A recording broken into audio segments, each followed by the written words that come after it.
Hello students, welcome to Panchajanya IAS. ನಾನು ನವೀನ್ ಕುಮಾರ್. ಇವತ್ತಿನ the Hindu ಪತ್ರಿಕೆಯ ವಿಶ್ಲೇಷಣೆಗೆ ನಿಮಗೆಲ್ಲರಿಗೂ ಸ್ವಾಗತ.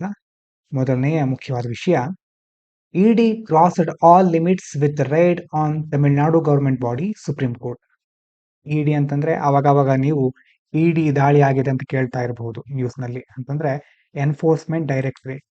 ಈಗ ಸುಪ್ರೀಂ ಕೋರ್ಟ್ ಏನ್ ಹೇಳ್ತಾ ಇದೆ ಅಂತಂದ್ರೆ, supreme court stopped ED's investigation in to Tamil Nadu TASMAC ಅಂತಂದ್ರೆ ಗವರ್ಮೆಂಟ್ ಲಿಕ್ಕರ್ ಕಂಪನಿ, ಅಲ್ಲಿನ ಸರ್ಕಾರಿ ಮದ್ಯ ಕಂಪನಿ ಇದೆ ಒಂದು, ಅಲ್ಲಿ ತಾಸ್ಮ್ಯಾಕ್ ಅಂತ. ಅದ್ರ ಮೇಲೆ ಇಡಿ ದಾಳಿ ಮಾಡಿದೆ. ಆ ದಾಳಿ ಮಾಡಿ ತನಿಖೆ ಮಾಡ್ತಾ ಇದೆ. ಈಗ ಸುಪ್ರೀಂ ಕೋರ್ಟ್ ಏನ್ ಹೇಳಿದೆ, ಅದನ್ನ ಸ್ಟಾಪ್ ಮಾಡಿದೆ, ಆ ತನಿಖೆನ ತಡೆ ಹಿಡಿತಾ ಇದೆ. And said the ED was breaking rules of federalism by interfering in state matters. ಅಂದ್ರೆ ಒಕ್ಕೂಟ ವ್ಯವಸ್ಥೆ, ಫೆಡರಲಿಸಂ ನಲ್ಲಿ ರಾಜ್ಯ ಮತ್ತೆ ಕೇಂದ್ರ ಎರಡು ಒಗ್ಗಟ್ಟಾಗಿ ಕಾರ್ಯನಿರ್ವಹಿಸಬೇಕು. ಆದ್ರೆ ಈಗ ಇಡಿ ಏನ್ ಮಾಡ್ತಾ ಇದೆ, ರಾಜ್ಯ ವಿಷಯಗಳಲ್ಲಿ ಹಸ್ತಕ್ಷೇಪ ಮಾಡೋದ್ರ ಮೂಲಕ, ಇಂಟರ್ಫಿಯರ್ ಆಗೋದ್ರ ಮೂಲಕ ಈ ಫೆಡರಲಿಸಂ ರೂಲ್ಸ್ ಗಳನ್ನ ಉಲ್ಲಂಘಿಸ್ತಾ ಇದೆ ಅಂತ ಸುಪ್ರೀಂ ಕೋರ್ಟ್ ಹೇಳ್ತಾ ಇದೆ. Chief justice question ED's actions.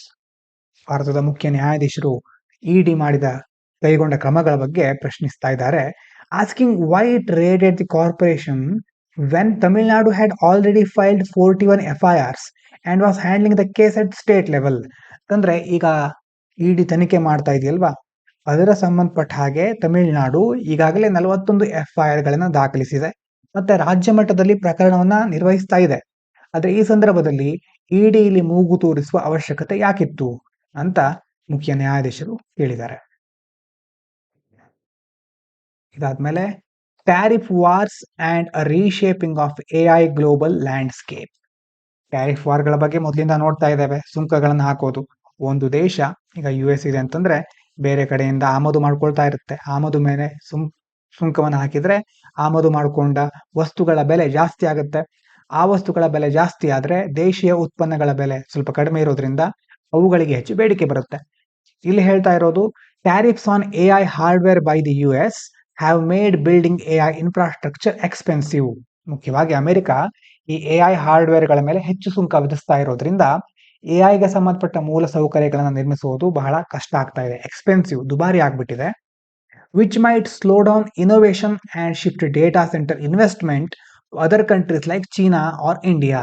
ಹೀಗಾಗಿ ನಾವೀನ್ಯತೆ, ಹೊಸ ಹೊಸ ಇನೋವೇಷನ್ ನಿಧಾನಗತಿಯಲ್ಲಿ ಸಾಗಬಹುದು. ಅಥವಾ ಈಗ ಡೇಟಾ ಸೆಂಟರ್ಗಳನ್ನ ಸ್ಥಾಪಿಸೋದಿರುತ್ತೆ, ಸರ್ವರ್ಗಳನ್ನ ಆಯಾ ಕಂಪನಿಗಳು ಬೇರೆ ಬೇರೆ ಕಡೆ ತಮ್ಮ ಡೇಟಾ ಸೆಂಟರ್ ಅನ್ನ ಓಪನ್ ಮಾಡುತ್ತವೆ. ಅಮೆರಿಕದಲ್ಲಿ ಟ್ಯಾರಿಫ್ ಜಾಸ್ತಿ ಇರೋದ್ರಿಂದ ಅವು ಈಗ ಚೀನಾ ಮತ್ತೆ ಇಂಡಿಯಾ ಕಡೆ ಮುಖ ಮಾಡಬಹುದು. ಅವುಗಳ ಡೇಟಾ ಸೆಂಟರ್ ಮತ್ತೆ ಬೇರೆ ಬೇರೆ ಇನ್ಫ್ರಾಸ್ಟ್ರಕ್ಚರ್ಗಳು ಭಾರತದಲ್ಲಿ ಅಥವಾ ಚೀನಾದಂತಹ ದೇಶಗಳಿಗೆ ವರ್ಗಾಯಿಸಬೇಕಾಗಬಹುದು ಅಂತ ಮೊದಲು ಹೇಳ್ತಾ ಇದ್ದಾರೆ. ಈಗ India can benefit from this situation as a third option between the US and China. ಈ ಸಂದರ್ಭವನ್ನ ಭಾರತ ಚೆನ್ನಾಗಿ ಉಪಯೋಗಿಸ್ಕೊಂಡ್ಬಿಟ್ರೆ, ಈ ಕಡೆ US ಇರುತ್ತೆ, ಈ ಕಡೆ ಚೀನಾ ಇರುತ್ತೆ, ಅವೆರಡರ ನಡುವೆ ಒಂದು ಒಳ್ಳೆಯ ಆಯ್ಕೆಯಾಗಿ ಭಾರತ ತಲೆ ಎತ್ತಬಹುದು. Especially with its growing AI talent. ಇತ್ತೀಚಿನ ದಿನಗಳಲ್ಲಿ ಎಐಗೆ ಸಂಬಂಧಪಟ್ಟ ಹಾಗೆ ನಮ್ಮ ದೇಶದಲ್ಲಿ ಮೊದಲಿಂದಾನು ಪಾಪ್ಯುಲೇಷನ್ ಜಾಸ್ತಿ ಇದೆ, ಆದ್ರೆ ಎಐ ಸ್ಕಿಲ್ಗಳನ್ನ ಪಡೆಯುವವರ ಸಂಖ್ಯೆ ನಿಧಾನವಾಗಿ ಏರ್ತಾ ಇದೆ. ಇನ್ನು ಲೋ ಲೇಬರ್ ಕಾಸ್ಟ್, ಮುಖ್ಯವಾಗಿ ಕಾರ್ಮಿಕ ವೆಚ್ಚ, ಕಾರ್ಮಿಕರಿಗೆ ಕೊಡುವ ಸಂಬಳ, ಕೆಲಸ ಮಾಡೋರಿಗೆ ಕೊಡ್ತಾ ಇರುವಂತ ಸಂಬಳ ಇದೆಯಲ್ವಾ, ಅದು ಬೇರೆ ದೇಶಗಳಿಗೆ ಹೋಲಿಸಿದ್ರೆ ಬಹಳ ಕಡಿಮೆ ಇದೆ. And new government support for chip making and AI research. ಈಗ ಸರ್ಕಾರ ಸಹ ಈ ಎಐ ಚಿಪ್ ಗಳನ್ನ ತಯಾರಿಸಲಿಕ್ಕೆ ಮತ್ತೆ ರಿಸರ್ಚ್ ಮಾಡಲಿಕ್ಕೆ ಸಹಾಯ ಮಾಡ್ತಾ ಇರೋದ್ರಿಂದ ಬೇರೆ ಬೇರೆ ದೇಶಗಳಿಗೆ ಇಲ್ಲಿ ಬಂದು ಹೂಡಿಕೆ ಮಾಡಲಿಕ್ಕೆ ಹೆಲ್ಪ್ ಆಗಬಹುದು. ಈ ಸಂದರ್ಭವನ್ನ ಹಾಗಾಗಿ ಭಾರತ ಸರಿಯಾಗಿ ಉಪಯೋಗಿಸ್ಕೊಳ್ಬೇಕು ಅಂತ ಇದರಲ್ಲಿ ಹೇಳ್ತಾ ಇದ್ದಾರೆ. ಇದಾದ ನಂತರ ಮುಂದೆ, use international law to take on Pakistan backed terror. ಇದರ ಬಗ್ಗೆ ನೋಡ್ತಾನೆ ಇದ್ದೇವೆ. ಭಾರತ ತನ್ನ ತಂಡವನ್ನ ಬೇರೆ ದೇಶಗಳಿಗೆ ಕಳಿಸಿದೆ. ಇಲ್ಲಿ ಇವರು ಹೇಳ್ತಾ ಇರೋದು ಏನಂತಂದ್ರೆ, use international law expose Pakistan support for terrorism. ಅಂತಾರಾಷ್ಟ್ರೀಯ ಕಾನೂನುಗಳನ್ನ ಬಳಸಿಕೊಂಡು ಪಾಕಿಸ್ತಾನ ಹೇಗೆ ಭಯೋತ್ಪಾದನೆಗೆ ಬೆಂಬಲವನ್ನು ನೀಡ್ತಾ ಇದೆ ಅನ್ನೋದನ್ನ ಬಹಿರಂಗಪಡಿಸಬೇಕು. India can use global terrorism laws and UN agreements to legally prove that Pakistan support cross border terrorism. ಗಡಿಯ ಭಾಗದಲ್ಲಿ ಪಾಕಿಸ್ತಾನ ಭಯೋತ್ಪಾದನೆಯನ್ನು ಬೆಂಬಲಿಸ್ತಾ ಇದೆ ಅನ್ನೋದನ್ನ ಕಾನೂನುಬದ್ಧವಾಗಿ ಸಾಬೀತುಪಡಿಸಲಿಕ್ಕೆ ಒಂದು ಜಾಗತಿಕ ಮಟ್ಟದ ಭಯೋತ್ಪಾದನಾ ನಿಯಮಗಳನ್ನ, ಕಾನೂನುಗಳನ್ನ ಅದೇ ರೀತಿ ಯುನೈಟೆಡ್ ನೇಷನ್ಸ್ ವಿಶ್ವಸಂಸ್ಥೆಯ ಒಪ್ಪಂದಗಳನ್ನು ಬಳಸ್ಕೊಳ್ಬೇಕು. This includes showing evidence in international meetings and courts to make the world see Pakistan role clearly. ಹೀಗಾಗಿ ಏನಾಗುತ್ತೆ ಅಂತಂದ್ರೆ ಅಂತಾರಾಷ್ಟ್ರೀಯ ಸಭೆಗಳೆಲ್ಲ ನಡೀತಾ ಇರುತ್ತೆ, ಮತ್ತೆ ನ್ಯಾಯಾಲಯ ಇರುತ್ತೆ, ಅಲ್ಲಿ ಪುರಾವೆಗಳನ್ನ ತೋರಿಸ್ಬೇಕು. ಇದರಿಂದ ಇಡೀ ಜಗತ್ತಿಗೆ ಪಾಕಿಸ್ತಾನದ ಪಾತ್ರ ಏನು ಇದರಲ್ಲಿ ಅನ್ನೋದು ಸ್ಪಷ್ಟವಾಗಿ ತಿಳಿಯುತ್ತೆ. ಇನ್ನು go to international court of justice, ಮುಖ್ಯವಾಗಿ ICJ ಅಂತ ಕರಿತೇವೆ, ಅಂತಾರಾಷ್ಟ್ರೀಯ ನ್ಯಾಯಾಲಯಕ್ಕೆ ಹೋಗಿ ಪಾಕಿಸ್ತಾನವನ್ನು ಅಲ್ಲಿ ಹಾಜರುಪಡಿಸಬೇಕು. India can take Pakistan to the international court for breaking anti terror laws. ಯಾಕೆ? ಭಯೋತ್ಪಾದನಾ ವಿರೋಧಿ ಕಾನೂನುಗಳನ್ನ ಪಾಕಿಸ್ತಾನ ಉಲ್ಲಂಘಿಸಿದ್ದ ಕಾರಣಕ್ಕೋಸ್ಕರ ಅದನ್ನ ಅಂತಾರಾಷ್ಟ್ರೀಯ ನ್ಯಾಯಾಲಯದ ಮುಂದೆ ಹಾಜರುಪಡಿಸಬೇಕು. Even if there are legal hurdles, ಕೆಲವೊಂದು ಲೀಗಲ್ ಹರ್ಡಲ್ಸ್ಗಳು, ಕಾನೂನು ಅಡೆತಡೆಗಳು ಇರಬಹುದು, ಆದರೂ ಸಹ India should use the case to spread awareness globally and build pressure on Pakistan using facts and law. ಮುಖ್ಯವಾಗಿ ಭಾರತ ಏನ್ ಮಾಡಬೇಕು ಅಂತಂದ್ರೆ, ಸತ್ಯ ಒಂದ್ ಕಡೆ, ಭಾರತದ ಪುರಾವೆಗಳನ್ನ ಇದೆ, ಆ ಪುರಾವೆಗಳನ್ನ ಮುಂದಿಟ್ಕೊಂಡು ಜಾಗೃತಿ ಮೂಡಿಸಬೇಕು, ಮತ್ತೆ ನಿಯಮಗಳನ್ನ ಸಮರ್ಪಕವಾಗಿ ಬಳಸಿಕೊಂಡು ಪಾಕಿಸ್ತಾನದ ಮೇಲೆ ಒತ್ತಡವನ್ನ ಹೇರಬೇಕು ಅಂತ ಇದರಲ್ಲಿ ಹೇಳ್ತಾ ಇದ್ದಾರೆ. ಮುಂದಿನ ಆರ್ಟಿಕಲ್ ಚಿಕ್ಕ ಎಡಿಟೋರಿಯಲ್ಗಳು ಎರಡಿದೆ. ಒಂದು ಮಿಸ್ಪ್ಲೇಸ್ಡ್ ಅರ್ಜೆನ್ಸಿ, ಇನ್ನೊಂದು ನೋ ಸೀಸ್ ಫೈರ್. ಮೊದಲನೇದು high court undermined supreme court's order. Supreme court ಆದೇಶವನ್ನ ಹೈಕೋರ್ಟ್ ಕಡೆಗಣಿಸ್ಬಿಟ್ಟಿದೆ. ಯಾವ ವಿಷಯ ಅಂತ ನೋಡೋದಾದ್ರೆ, Madras high court stopped the Tamil Nadu government's law that allowed it to appoint vice chancellors. Vice ಚಾನ್ಸಲರ್ಗಳ ನೇಮಕಕ್ಕೆ ಸಂಬಂಧಪಟ್ಟ ಹಾಗೆ ಸುಪ್ರೀಂ ಕೋರ್ಟ್ ಇತ್ತೀಚೆಗೆ ತಮಿಳುನಾಡು ಸರ್ಕಾರದ ಕಾನೂನನ್ನ ಬೆಂಬಲಿಸಿತ್ತು. ಆದ್ರೆ ಈಗ ಮದ್ರಾಸ್ ಹೈಕೋರ್ಟ್ ಏನ್ ಮಾಡಿಬಿಟ್ಟಿದೆ, ಆ ಸುಪ್ರೀಂ ಕೋರ್ಟಿನ ಆದೇಶವನ್ನ ಕಡೆಗಣಿಸಿ ಅಲ್ಲಿನ ಸರ್ಕಾರದ ನೇಮಕಾತಿಯನ್ನ ತಡೆ ಹಿಡಿದಿದೆ. ಹೀಗಾಗಿ ಒಂದು ಗೊಂದಲ ಸೃಷ್ಟಿಯಾಗಿದೆ. Even though the Supreme Court had recently supported those laws, this has created confusion and left many universities without VCs. ಅಂತಂದ್ರೆ ಈ ಗೊಂದಲದಿಂದಾಗಿ ಎಷ್ಟೋ ವಿಶ್ವವಿದ್ಯಾಲಯಗಳು ಉಪಕುಲಪತಿಗಳನ್ನ ನೇಮಕ ಮಾಡಿಲ್ಲ. ಇನ್ನು big legal question need Supreme Court clarity. ಇಂತಹ ದೊಡ್ಡ ದೊಡ್ಡ ಕಾನೂನಿಗೆ ಸಂಬಂಧಪಟ್ಟ ಪ್ರಶ್ನೆಗಳು ಬಂದಾಗ ಅದಕ್ಕೆ ಸರಿಯಾಗಿ ಸುಪ್ರೀಂ ಕೋರ್ಟ್ ಸ್ಪಷ್ಟನೆಯನ್ನ ನೀಡಬೇಕು. There is a serious doubt, can UGC rules, ಈ UGC ರೂಲ್ಸ್ ಅನ್ನೋದು ಯಾರು ಮಾಡಿದ್ದು ಅಂತಂದ್ರೆ ಸೆಂಟ್ರಲ್ ಬಾಡಿ, ಕೇಂದ್ರ ಸಂಸ್ಥೆಯಿಂದ ಮಾಡಿರೋದು. UGC ಅನ್ನೋದು ಕೇಂದ್ರದ ಸಂಸ್ಥೆ. ಆ ಒಂದು ಸಂಸ್ಥೆ ಮಾಡಿರೋ ರೂಲ್ಗಳು cancel out laws passed by state government. ಈಗ ಕೇಂದ್ರದ ಒಂದು ಸಂಸ್ಥೆ ಒಂದು ರೂಲ್ ಮಾಡಿದೆ, ಆ ರೂಲ್ಗಳು ರಾಜ್ಯ ಸರ್ಕಾರದಲ್ಲಿ ಇನ್ನೊಂದು ಅಂಗೀಕರಿಸಿದ ಕಾನೂನುಗಳಿರುತ್ತೆ, ಆ ಒಂದು ರೂಲ್ಗಳಿಂದ ರಾಜ್ಯದಲ್ಲಿ ಅಂಗೀಕರಿಸಿದ ಕಾನೂನುಗಳನ್ನ ರದ್ದು ಮಾಡಿಬಿಡಬಹುದಾ? ಈ ವಿಷಯದ ಕುರಿತಾಗಿ ಸುಪ್ರೀಂ ಕೋರ್ಟ್ ಸ್ಪಷ್ಟವಾಗಿ ತಿಳಿಸಬೇಕು. Only the supreme court can give a clear final answer on this issue. ಹಾಗಾಗಿ ಇದಕ್ಕೆ ಸರಿಯಾದ ಉತ್ತರ ಸುಪ್ರೀಂ ಕೋರ್ಟ್ ಇಂದ ಮಾತ್ರ ಸಿಗ್ಲಿಕ್ಕೆ ಸಾಧ್ಯ. ಇನ್ನು ಎರಡನೇದು no ceasefire. Russia Ukraine ಯುದ್ಧ ಆಗ್ತಾ ಇರೋದು ಗೊತ್ತಿದೆ. ಅಲ್ಲಿ ಮತ್ತೆ ಮಾತುಕತೆ ವಿಫಲ ಆಗಿದೆ. Ukraine Russia talks failed again. Ukraine and Russia met for the first time since 2020-22, but no progress was made because Russia made new tough demands. ಈಗ ಮತ್ತೆ ರಷ್ಯಾ ಹೊಸ ಡಿಮ್ಯಾಂಡ್ ಅನ್ನ, ಕಠಿಣವಾದ ಬೇಡಿಕೆಗಳನ್ನ ಸಲ್ಲಿಸ್ತಾ ಇದೆ. ಹೀಗಾಗಿ ಯಾವುದೇ ಪ್ರಗತಿ ಆಗಿಲ್ಲ ಮಾತುಕತೆಯಲ್ಲಿ. Ukraine had asked for a 30-day seize fire. Ukraine ಏನ್ ಕೇಳಿತ್ತು, 30 ದಿನಗಳ ಕದನ ವಿರಾಮ ಕೊಡಿ ಅಂತ ಕೇಳ್ತಾ ಇತ್ತು. ಆದ್ರೆ ಅದು ಸಹ ಆಗಿಲ್ಲ. But it didn't happen. US and allies are divided. ಅದೇ ಸಂದರ್ಭದಲ್ಲಿ ಅಮೆರಿಕ ಮತ್ತೆ ಇದರ ಮಿತ್ರ ರಾಷ್ಟ್ರಗಳು ಇದ್ವಲ್ವಾ, ಅವೆಲ್ಲ ಡಿವೈಡ್ ಆಗ್ಬಿಟ್ಟಿವೆ. US is not clearly supporting Ukraine like before.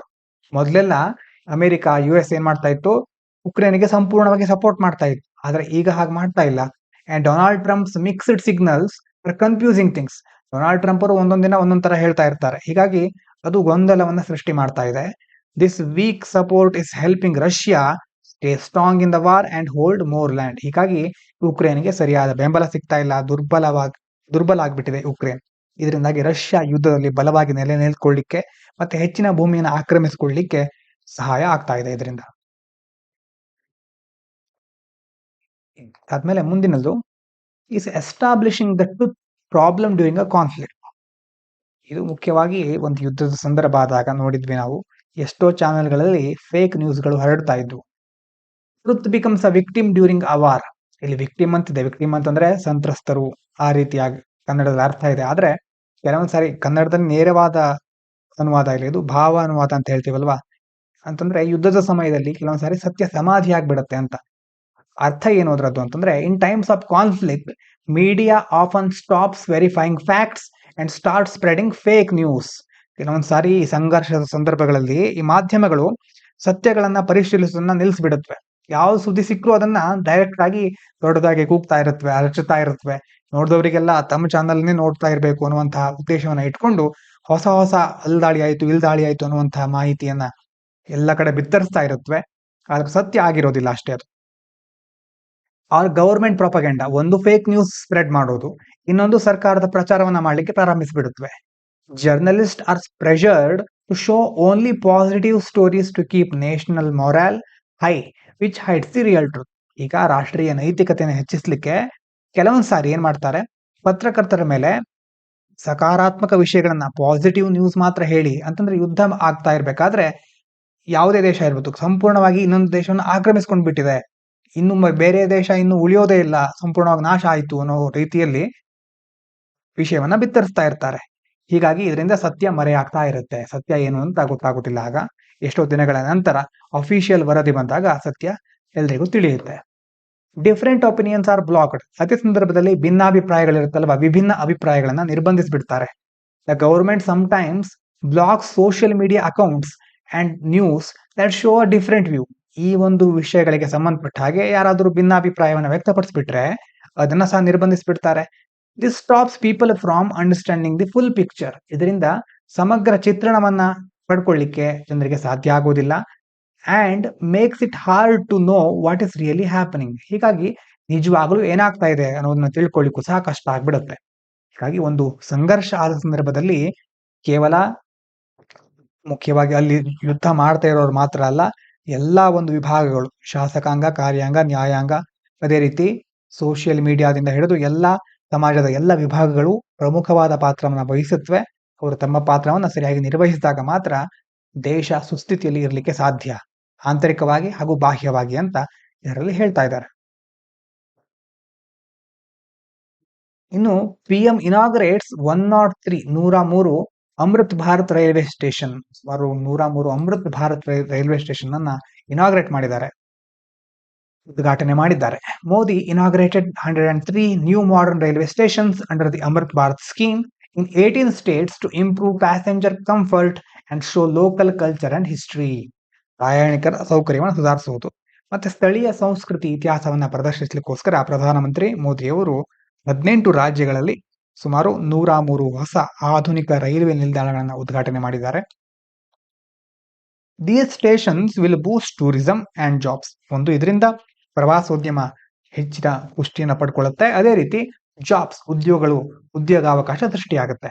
While 10,000 crore will be spent this year improve railways including new trains like Vande Bharat and better track and bridges. ಈ ವರ್ಷ 10,000 ಕೋಟಿಯಷ್ಟು ಬಿಡುಗಡೆ ಮಾಡಿದ್ದಾರೆ ಹಣವನ್ನ. ಅಷ್ಟು ಹಣವನ್ನ ಖರ್ಚು ಮಾಡ್ತಾರೆ ಯಾವುದಕ್ಕೆ ಅಂತಂದ್ರೆ ರೈಲ್ವೆ ಲೈನ್ಗಳನ್ನ ಹೆಚ್ಚು ಅಭಿವೃದ್ಧಿ ಪಡಿಸಲಿಕ್ಕೆ, ಇನ್ನು ವಂದೇ ಭಾರತ್ ಮತ್ತೆ ಉತ್ತಮವಾದಂತಹ ರೈಲ್ವೆ ಸೌಲಭ್ಯಗಳನ್ನು ಕಲ್ಪಿಸಲಿಕ್ಕೆ, ಅದೇ ರೀತಿ ರೈಲ್ವೆ ಟ್ರ್ಯಾಕ್ಗಳನ್ನ, ಬ್ರಿಡ್ಜ್ಗಳನ್ನ ಇನ್ನಷ್ಟು ಡೆವಲಪ್ ಮಾಡಲಿಕ್ಕೆ ಸುಮಾರು 10,000 ಕೋಟಿಯಷ್ಟು ಖರ್ಚು ಮಾಡಲಿಕ್ಕೆ ಹೊರಟಿದ್ದಾರೆ. ಇದಾದ ನಂತರ ಮುಂದೆ ಕೆಳಗೆ report on adolescent health records calls for more investment and loss. ಏನ್ ಹೇಳ್ತಾ ಇದೆ ಒಂದು ರಿಪೋರ್ಟ್ ಅಂತಂದ್ರೆ, ಬೈ 2030 2030 ಹೊತ್ತಿಗೆ half of the world's adolescent ಅಂತಂದ್ರೆ ಹದಿಹರಿಯದವರು may face serious health problems like obesity and mental illness if more money and support are not given to adolescent health. ಇದರ ಅರ್ಥ ಏನಂತಂದ್ರೆ, ಈಗ ಹದಿಹರಿಯದವರ ಆರೋಗ್ಯದ ಮೇಲೆ ನಾವು ಹೆಚ್ಚು ಹಣವನ್ನ ಖರ್ಚು ಮಾಡದೇ ಇದ್ರೆ, ಹಣ ಖರ್ಚು ಮಾಡೋದು ಅಂತಂತಂದ್ರೆ ಹೇಗೆ ಬೇಕೋ ಹಾಗೆ ಖರ್ಚು ಮಾಡೋದಲ್ಲ, ಅವರಿಗೆ ಬೇಕಾದ ಸೌಲಭ್ಯಗಳನ್ನು ಕೊಡೋದು, ಆರೋಗ್ಯ ವ್ಯವಸ್ಥೆಗಳನ್ನ ಕಲ್ಪಿಸೋದು, ಮತ್ತೆ ಅದೇ ರೀತಿ ಮಾನಸಿಕವಾಗಿ, ದೈಹಿಕವಾಗಿ ಯಾವ್ಯಾವ ಸಮಸ್ಯೆಗಳಿದೆ ನಿವಾರಿಸಲಿಕ್ಕೆ ಬೆಂಬಲವನ್ನ ನೀಡೋದು. ಇದನ್ನ ಮಾಡದೇ ಇದ್ರೆ 2030 ವೇಳೆಗೆ ಏನಾಗ್ಬಿಡುತ್ತೆ, ವಿಶ್ವದಲ್ಲಿ ಅರ್ಧದಷ್ಟು 50% ಹದಿಹರಿಯದವರು ಒಂದು ಬೊಜ್ಜು, ಒಬೆಸಿಟಿ ಮತ್ತೆ ಮಾನಸಿಕ ಅಸ್ವಸ್ಥತೆ, ಇಂತಹ ಗಂಭೀರ ಸಮಸ್ಯೆಗಳನ್ನ ಎದುರಿಸಬೇಕಾದ ಪರಿಸ್ಥಿತಿ ಬರಬಹುದು ಅಂತ ಒಂದು ರಿಪೋರ್ಟ್ ಹೇಳ್ತಾ ಇದೆ. Only a small part of health funding goes to adolescence. ಮತ್ತೆ ಇದರಲ್ಲೂ ಮುಖ್ಯವಾಗಿ ಹೆಲ್ತ್ ಫಂಡಿಂಗ್, ನಮಗೆ ಆರೋಗ್ಯ ನಿಧಿ ಅಂತ ಇರುತ್ತೆ ಅಥವಾ ಸರ್ಕಾರ ಬಿಡುಗಡೆ ಮಾಡುವ ಹಣಕಾಸಿರುತ್ತೆ, ಅದರಲ್ಲಿ ಕೆಲವು ಭಾಗ, ಅತ್ಯಂತ ಚಿಕ್ಕ ಭಾಗ ಈ ಒಂದು ಅಡಾಲಸೆಂಟ್ಸ್ ಹದಿಹರೆಯದವರ ಆರೋಗ್ಯಕ್ಕೆ ಸಂಬಂಧಪಟ್ಟ ಹಾಗೆ ಖರ್ಚಾಗ್ತಾ ಇದೆ. ಈ ಒಂದು there are 25% of the world's population, the report says we need better laws and policies to protect their health rights and online safety. ಈಗ ಹದಿಹರೆಯದವರಿದಾರಲ್ವಾ, ಇವರು ವಿಶ್ವದ ಜನಸಂಖ್ಯೆ 25% ಅಷ್ಟಿದ್ದಾರೆ. ಆದ್ರೂ ಆರೋಗ್ಯ ನಿಧಿಯಲ್ಲಿ ಸಣ್ಣ ಪ್ರಮಾಣ ಇವರಿಗೆ ಹೋಗ್ತಾ ಇದೆ, ಅಂತಂದ್ರೆ ಇವರಿಗೋಸ್ಕರ ಖರ್ಚು ಮಾಡ್ತಾ ಇದ್ದಾರೆ. ಹಾಗಾಗಿ ಇವರ ಆರೋಗ್ಯ ಹಕ್ಕುಗಳನ್ನ, ಆನ್ಲೈನ್ ಸುರಕ್ಷತೆಯನ್ನ ರಕ್ಷಿಸಲಿಕ್ಕೆ ಒಳ್ಳೆಯ ಕಾನೂನುಗಳು ಮತ್ತೆ ಉತ್ತಮವಾದ ನೀತಿಗಳ ಅವಶ್ಯಕತೆ ಇದೆ ಅಂತ ಈ ವರದಿಯಲ್ಲಿ ಹೇಳಿದ್ದಾರೆ. ಇನ್ನು UK to hand sovereignty of Chagos island to Mauritius. ಇದ್ರ ಬಗ್ಗೆ ಮ್ಯಾಪಿಂಗ್ ಕ್ಲಾಸ್ ನೋಡಿದವರಿಗೆ ಗೊತ್ತಿರುತ್ತೆ. ನೀವು ನೋಡದೇ ಇದ್ರೆ ಈಗ ಮ್ಯಾಪ್ ಓಪನ್ ಮಾಡಿ ಅಥವಾ ಗೂಗಲ್ ಸರ್ಚ್ ಮಾಡಿ ಎಲ್ಲಿ ಚಾಗೋ ಐಲ್ಯಾಂಡ್ಗಳು ಮಾರಿಷಿಯಸ್ ಬರುತ್ತೆ ಅನ್ನೋದೆಲ್ಲ ನೋಡ್ಕೊಳ್ಳಿ, ಇಂಪಾರ್ಟೆಂಟ್ ಆಗಿರುತ್ತೆ ಪ್ರಿಲಿಮ್ಸ್ಗೆ. UK has agreed to give control of Chagos island to Mauritius. ಈಗ ಚಾಗೋಸ್ ಐಲ್ಯಾಂಡ್ಗಳ ನಿಯಂತ್ರಣವನ್ನ ಮುಖ್ಯವಾಗಿ ಮಾರಿಷಿಯಸ್ಗೆ ನೀಡಲಿಕ್ಕೆ UK ಒಪ್ಕೊಂಡಿದೆ. It will still keep using Diego Garcia military base. ಇದು ರನ್ ಬೈ US ರನ್ ಮಾಡ್ತಾ ಇರೋದು ಈ ಒಂದು ಮಿಲಿಟರಿ ಬೇಸ್. ಅದನ್ನ ಕಂಟಿನ್ಯೂ ಮಾಡುತ್ತೆ, ಅಂತಂದ್ರೆ by paying Mauritius rent for 99 years, 99 ವರ್ಷಗಳ ಕಾಲ ಮಾರಿಷಿಯಸ್ಗೆ ಬಾಡಿಗೆ ಪಾವತಿಸೋದ್ರ ಮೂಲಕ ಈ ಡಿಯಾಗೋ ಗಾರ್ಸಿಯಾ ಮಿಲಿಟರಿ ನೆಲೆಯನ್ನ ಬಳಸ್ತಾನೆ ಇರುತ್ತೆ UK. ಮೊದಲನೇ point. Some people originally from the islands called Chagossians, Chagossian ಅಂತ ಕರೀತಾರೆ, are worried that once Mauritius takes over it may become harder for them to return to their home land. ಅಂದ್ರೆ ಈ ದ್ವೀಪಗಳಲ್ಲಿ ಕೆಲವು ಜನರಿದ್ದಾರೆ ಬೇರೆ ಬೇರೆ ಕಡೆಯಿಂದ ಬಂದವರು, ಹಾಗಾಗಿ ಈ ಚಾಗೋಸಿಯನಿಯರು ಅಂತ ಕರೀತಾರೆ. ಅವರು ಈಗ ಮಾರಿಷಿಯಸ್ಗೆ ಅಧಿಕಾರ ವಹಿಸಿಕೊಟ್ಟ ನಂತರ ಮತ್ತೆ ತಮ್ಮ ತಾಯ್ನಾಡಿಗೆ ಮರಳಿಕ್ಕೆ ಕಷ್ಟ ಆಗಬಹುದು, ಹೊಸ ಹೊಸ ನಿಯಮಗಳು ಬರಬಹುದು ಅಂತ ಅವರು ಚಿಂತಿತರಾಗಿದ್ದಾರೆ. ಇನ್ನು ಮುಂದಿನದು, new drugs arrive on the block but AMR threats continue. AMR ಅಂತಂದ್ರೆ ಆಂಟಿ ಮೈಕ್ರೋಬಿಯಲ್ ರೆಸಿಸ್ಟೆನ್ಸ್ ಅಂತ. ಈಗ ಏನಾಗ್ತಾ ಇದೆ ಅಂತಂದ್ರೆ ನ್ಯೂ ಆಂಟಿಬಯೋಟಿಕ್ ಕಾಲ್ಡ್ ನ್ಯಾಪ್ಥ್ರೋಮೈಸಿನ್, ಈ ಟರ್ಮ್ ನೋಡ್ಕೊಳ್ಳಿ, ಇದು ಇಂಪಾರ್ಟೆಂಟ್, ಪ್ರಿನ್ಸಿಲ್ ಕೇಳಬಹುದು. Nafithromycin has been developed in India after 30 years. ಯಾವುದಕ್ಕೆ ಇದು ಹೆಲ್ಪ್ ಆಗುತ್ತೆ? Which helps treat serious bacterial infection like pneumonia. ಆದಂತಹ ಬ್ಯಾಕ್ಟೀರಿಯಾದಿಂದ ಬರುವಂತಹ ಸೋಂಕುಗಳಿಗೆ ಚಿಕಿತ್ಸೆ ನೀಡಲಿಕ್ಕೆ ಈ ನ್ಯಾಪ್ಥ್ರೋಮೈಸಿನ್ ಅನ್ನ ಬಳಸ್ತಾರೆ. ಇಲ್ಲಿ ಸಮಸ್ಯೆ ಏನು ಅಂತಂದ್ರೆ, ಕೆಲವೊಂದ್ಸಾರಿ ಇಂಥ ಆಂಟಿಬಯೋಟಿಕ್ ಗಳನ್ನ ಮತ್ತೆ ಕೆಲವೊಂದು ಔಷಧಿಗಳನ್ನ ಪದೇ ಪದೇ ಯೂಸ್ ಮಾಡ್ಲಿಕ್ಕೆ ಶುರು ಮಾಡಿಬಿಟ್ರೆ ಆ ಔಷಧಿಗಳು ನಮ್ಮ ದೇಹದಲ್ಲಿ ಕೆಲಸ ಮಾಡೋದನ್ನ ನಿಲ್ಲಿಸ್ಬಿಡುತ್ತವೆ. ದೇಹಕ್ಕೆ ಒಂಥರ ಆ ಔಷಧಿ ತೆಗೆದುಕೊಂಡು ಕೊನೆಗೆ ಅದು ದೇಹದಲ್ಲಿ ಯಾವುದೇ ಪ್ರತಿಕ್ರಿಯೆಯನ್ನ ಉಂಟು ಮಾಡೋದೇ ಇಲ್ಲ. ಹಾಗಾಗಿ ಅದರಿಂದ ಏನಾಗುತ್ತೆ, ಆಂಟಿ ಮೈಕ್ರೋಬಿಯಲ್ ರೆಸಿಸ್ಟೆನ್ಸ್, ದೇಹದ ಮೇಲೆ ಅಟ್ಯಾಕ್ ಮಾಡುವ ರೋಗಾಣುಗಳಿಗೆ ಅದರಿಂದ ಏನು ಅಪಾಯ ಆಗೋದೇ ಇಲ್ಲ. ಯಾಕಂತಂದ್ರೆ ಆ ಔಷಧಿ ತನ್ನ ಕೆಲಸವನ್ನ ಮಾಡೋದನ್ನ ನಿಲ್ಲಿಸ್ಬಿಡುತ್ತೆ. ಈಗ ಆಂಟಿ ಮೈಕ್ರೋಬಲ್ ರೆಸಿಸ್ಟೆನ್ಸ್ AMR ಅಂತ ಕರಿತೇವೆ, is a big problem caused by misuse and overuse of antibiotics. ಯಾವುದರಿಂದ ಆಗುತ್ತೆ ಅಂತಂದ್ರೆ ಈ AMR, ಇದು ಈ ಪ್ರತಿಜೀವಕಗಳು ಅಥವಾ ಆಂಟಿಬಯೋಟಿಕ್ಸ್ ಇದೆಯಲ್ವಾ, ಇದನ್ನ ಮಿಸ್ಯೂಸ್ ಮಾಡೋದು ಅಂತಂದ್ರೆ ಬೇಕಾದ ಹಾಗೆ ತಮಗ ಇಷ್ಟ ಬಂದ ಹಾಗೆ ಡಾಕ್ಟರ್ಗಳ ಸಲಹೆ ಪಡ್ಕೊಳ್ಳದೆ ಹೇಗ್ ಬೇಕೋ ಹಾಗೆ ಸ್ವೀಕರಿಸೋದು, ಮತ್ತೆ ಓವರ್ ಯೂಸ್ ಮಾಡೋದು, ಅತಿಯಾಗಿ ಆಂಟಿಬಯೋಟಿಕ್ ಗಳನ್ನು ತೆಗೆದುಕೊಳ್ತಾ ಇರೋದು, ಇದರಿಂದ AMR ಆಗುತ್ತೆ. And fighting it needs every one responsibility. AMR ವಿರುದ್ಧ ಹೋರಾಡಲಿಕ್ಕೆ ಪ್ರತಿಯೊಬ್ಬರು ಸಹ ತಮ್ಮ ಜವಾಬ್ದಾರಿಯನ್ನ ಸಮರ್ಪಕವಾಗಿ ನಿರ್ವಹಿಸಬೇಕು, ಇನ್ಕ್ಲೂಡಿಂಗ್ ಬೆಟರ್ ಹೆಲ್ತ್ ಕೇರ್. ಮುಖ್ಯವಾಗಿ ಆರೋಗ್ಯ ವ್ಯವಸ್ಥೆ ಚೆನ್ನಾಗಿರ್ಬೇಕು, ಸ್ಟ್ರಿಕ್ಟರ್ ರೂಲ್ಸ್, ಔಷಧಿಗಳನ್ನ ಕೊಡಬೇಕಾದ್ರೆ ಕಠಿಣವಾದ ನಿಯಮಗಳಿರ್ಬೇಕು. ಅಂತಂದ್ರೆ ಇಂತಿಷ್ಟು ವಯಸ್ಸಿನವರಿಗೆ ಇಷ್ಟೇ ಡೋಸ್ಗಳು, ಇಷ್ಟೇ ಟ್ಯಾಬ್ಲೆಟ್ಗಳು ಅನ್ನೋದನ್ನ ಮೊದಲೇ ನಿಗದಿಪಡಿಸಬೇಕು. ಅಂಡ್ ಪಬ್ಲಿಕ್ ಅವೇರ್ನೆಸ್, ಅದೇ ರೀತಿ ಜನಸಾಮಾನ್ಯರಲ್ಲೂ ಸಹ ಈ AMR ಬಗ್ಗೆ ಜಾಗೃತಿ ಮೂಡಿಸಬೇಕು. ಹಾಗಾಗಿ ಸರಿಯಾದ ಸಮಯಕ್ಕೆ ಇರುವಂತಹ ಟ್ಯಾಬ್ಲೆಟ್ಗಳಾಗಿರ್ಬೋದು, ಔಷಧಿಗಳಾಗಿರ್ಬೋದು, ಅದನ್ನ ಎಷ್ಟು ಬೇಕೋ ಅಷ್ಟೇ ಸೇವಿಸೋದ್ರ ಬಗ್ಗೆ ಜನರಿಗೆ ಹೆಚ್ಚು ಮಾಹಿತಿಯನ್ನು ನೀಡಬೇಕು ಅಂತ ಇದರಲ್ಲಿ ಹೇಳ್ತಾ ಇದ್ದಾರೆ. ಇನ್ನು why India needs stable urban forest. ನಗರಗಳಲ್ಲಿ ಒಂದು ಫಾರೆಸ್ಟ್ ರೀತಿ ಅಂತಂದ್ರೆ ಕಾಡಿನ ರೀತಿ ಹೆಚ್ಚಿನ ಕೆಲವೊಂದು ಮರಗಳನ್ನ ನೆಡೋ ಅವಶ್ಯಕತೆ ಇದೆ. ಅದರಿಂದ ಏನು ಉಪಯೋಗ ಅಂತಂದ್ರೆ urban forest like Kancha Gachibowli are very important because they help clean the air fight climate change, reduce heat and provide homes for animal in cities. ನಗರಗಳಲ್ಲಿ ಇಂತಹ ಕಾಡಿನ ಪ್ರಮಾಣವನ್ನು ಜಾಸ್ತಿ ಮಾಡೋದ್ರಿಂದ ನಿಮಗೆಲ್ಲರಿಗೂ ಗೊತ್ತೇ ಇದೆ, ಗಾಳಿಯನ್ನು ಶುದ್ಧ ಮಾಡುತ್ತವೆ ಮರಗಳು, ಹವಾಮಾನ ಬದಲಾವಣೆ ವಿರುದ್ಧ ಹೋರಾಡಲಿಕ್ಕೆ ಹೆಲ್ಪ್ ಆಗುತ್ತೆ, ಶಾಖವನ್ನ ಕಡಿಮೆ ಮಾಡುತ್ತೆ, ಮತ್ತೆ ನಗರಗಳಲ್ಲೂ ಸಹ ಪ್ರಾಣಿ ಪಕ್ಷಿಗಳಿಗೆ ವಾಸಿಸಲಿಕ್ಕೆ ಆವಾಸ ಸ್ಥಾನ ದೊರೆಯುತ್ತೆ. Rapid city growth threatens these forest. ಹಾಗಾಗಿ ತ್ವರಿತವಾದ ನಗರದ ಬೆಳವಣಿಗೆ, ತುಂಬಾ ರ್ಯಾಪಿಡ್ ಆಗಿ ಈ ತರ ಸಿಟಿಗಳು ಬೆಳೀತಾ ಇವೆ, ಹೀಗಾಗಿ ಇಂಥ ಕಾಡುಗಳಿಗೆ ಅಪಾಯ ಉಂಟಾಗ್ತಾ ಇದೆ. But court orders and government plans like the Nagar Van Yojana aim to protect and increase urban forest by 2027. ಒಂದು ನ್ಯಾಯಾಲಯ ಅವಾಗ ಆದೇಶ ಕೊಡ್ತಾ ಇರುತ್ತೆ. ಇದೇ ರೀತಿ ನಗರ ಒನ್ ಯೋಜನಾ, ಇದು ವ್ಯಾನ್ ಅಲ್ಲ, ಒನ್ ಯೋಜನಾ ಅಂತ ಆಗ್ಬೇಕು, ನಗರ ವನ ಯೋಜನಾ. ಇಂತಹ ಸರ್ಕಾರಿ ಯೋಜನೆಗಳಿಂದಾಗಿ ಏನಾಗುತ್ತೆ, ನಗರಗಳಲ್ಲಿ ಸಹ ಕಾಡುಗಳನ್ನು ರಕ್ಷಿಸುವ ಬಗ್ಗೆ ಹೆಚ್ಚಿನ ಜಾಗೃತಿ ಮೂಡುತ್ತೆ. ಈ ಮೂಲಕ ಪರಿಸರವನ್ನು ನಾವು ಹೆಚ್ಚು ಉಳಿಸಬಹುದು, ಅದರಿಂದ ನಮ್ಮನ್ನ ನಾವು ಉಳಿಸ್ಕೊಳ್ಬಹುದು ಅಂತ ಇದರಲ್ಲಿ ಹೇಳ್ತಾ ಇದ್ದಾರೆ. ಇದಾದ್ಮೇಲೆ what is the need of the hour in autism care. Autism ಅನ್ನುವಂಥ ಕಾಯಿಲೆಯನ್ನ ನೀವು ಕೇಳಿದ್ರೆ ಗೊತ್ತಿಲ್ಲ ಏನು ಅಂತ ಕೆಳಗಡೆ ಕೊಟ್ಟಿದ್ದೇನೆ, ಇದನ್ನ ಮೊದಲು ನೋಡ್ಕೊಳ್ಳಿ.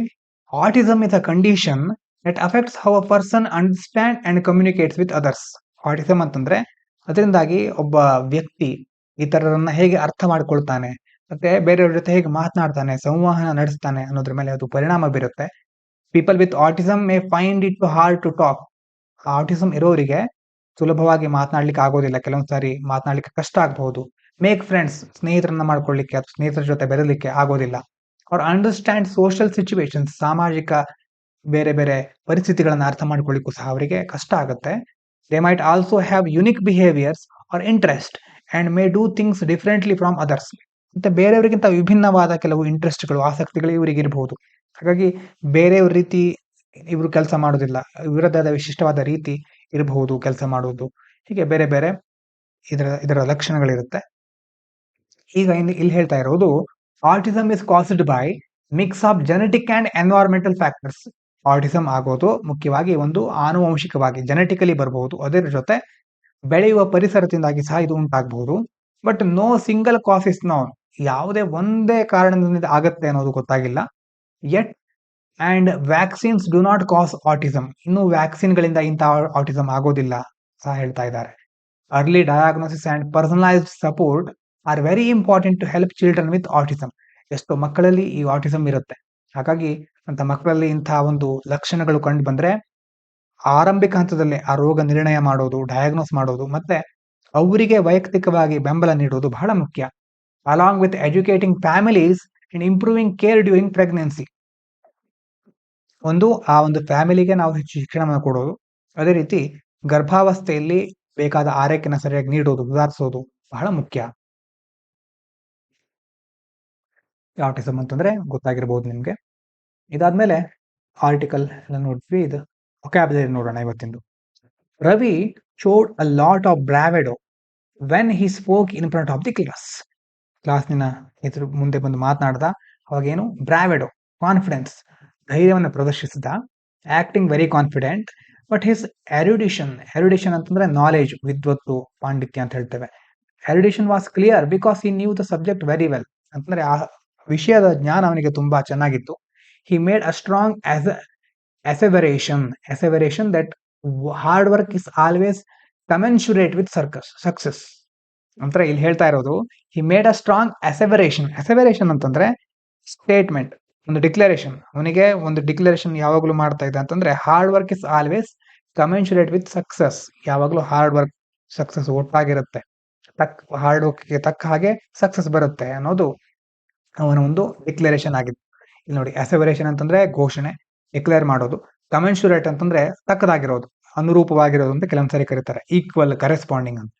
However, he warned us about the pernicious effect of bad habits. Pernicious ಅಂತಂದ್ರೆ ಮೊದಲನೇದಿದೆ ಹಾರ್ಮ್ಫುಲ್, ಡೇಂಜರಸ್, ಹಾನಿಕರ. ಈಗ ಕೆಲವೊಂದು ಕೆಟ್ಟ ದುರಭ್ಯಾಸಗಳಿಂದಾಗಿ ಹಾನಿಕರವಾದಂತಹ ನಮ್ಮ ಮೇಲೆ ಎಫೆಕ್ಟ್ ಆಗುತ್ತೆ, ಪರಿಣಾಮಗಳು ಉಂಟಾಗುತ್ತೆ. Which can slowly harm our future. ಹಾಗಾಗಿ ನಿಧಾನವಾಗಿ ಅದರಿಂದ ಭವಿಷ್ಯ ಸಹ ಹಾಳಾಗುತ್ತೆ ಅಂತ ಇದರ ಅರ್ಥ. ಇನ್ನು ನಿನ್ನೆಯ question, in the context of which of the following do you sometimes find the terms amber box, blue box, green box in the news? ಇದಕ್ಕೆ ಉತ್ತರ WTO affairs.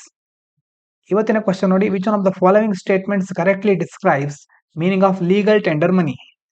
Money which is tendered in courts of law to defray the fee of legal cases. Money which creditor is under compulsion to accept in settlement of his claims. Bank money in forms of checks, draft bills of exchange, etc. Metallic money in circulation in a country. ಇದರಲ್ಲಿ ಸರಿಯಾದ ಉತ್ತರವನ್ನು ತಿಳ್ಕೊಂಡು comment ಮಾಡಿ. ಇದಾದ್ಮೇಲೆ mains PYQ ನೋಡಿ, ಒಂದು ಸೊಸೈಟಿಯಲ್ಲಿ ಇದಂತ question ಇದು. Explore and evaluate impact of work from home on family relationships. Covid ಸಂದರ್ಭದಲ್ಲಿ 2022ರಲ್ಲಿ ಬಂದಂತ ಕ್ವಶನ್ ಇದು.